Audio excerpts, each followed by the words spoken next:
Windows Live Movie Maker, Part 2, Panning and Visual Effects.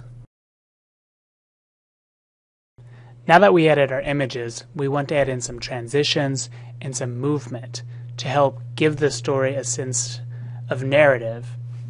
So a great way to do that are using animations. So right now each of these images hold for a moment.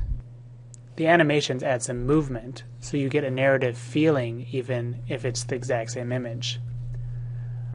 Today, in this video, I'm going to talk about DNA and how the child animal will look like the adults.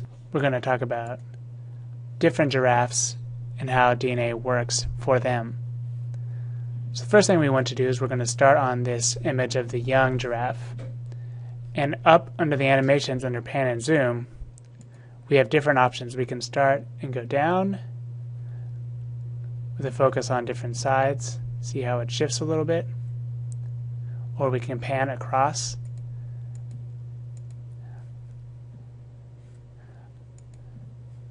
I like panning up from the corner because this gives it the feeling that we are zooming in on the little giraffe.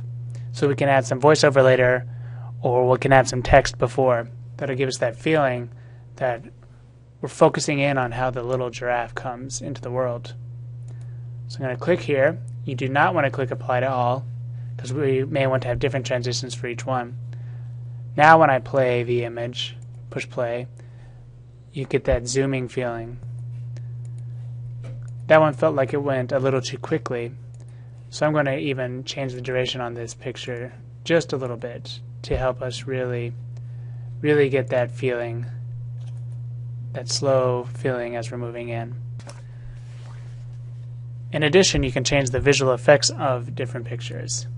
This is something you may not want to do too much, but it's a good idea to know about. So at the top, we'll click on the visual effects ribbon, and this can give us the opportunity to make a picture stand out more. This is like filters that you have in Photoshop. So if we wanted the picture to have a black and white look, or a sepia tone, if we want to give it an old westerny feel, this is how we would do that.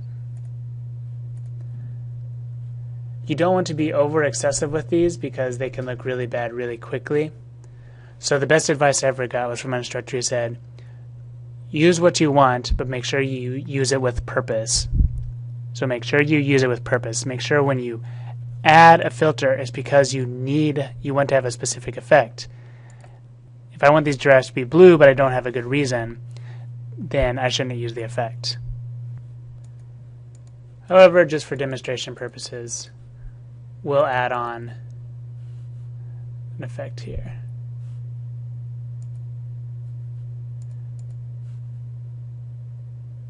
Maybe we'll add on this pixelating effect because we'll be talking about how we're moving into the DNA. So after that, I'll slide up a picture of DNA.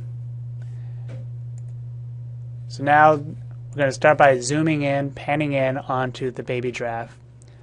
Then we'll look at the older giraffes together, which will then pixelate into our image of chromosomes. So let's review how that looks. We'll hit play here. Make sure the playhead is at the very front. We see it zooming in slowly on the giraffe. Then pixelating down to our DNA. So that one also went a little too fast, so we'll change that duration to maybe 6 seconds so that you actually have a chance to see what the giraffe looks like before it disappears.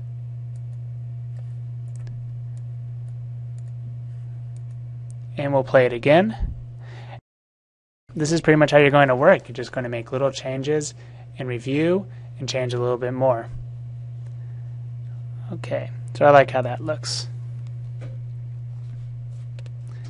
So that's how you add in just a couple of quick panning and zooming effects and change the visual image of different pictures.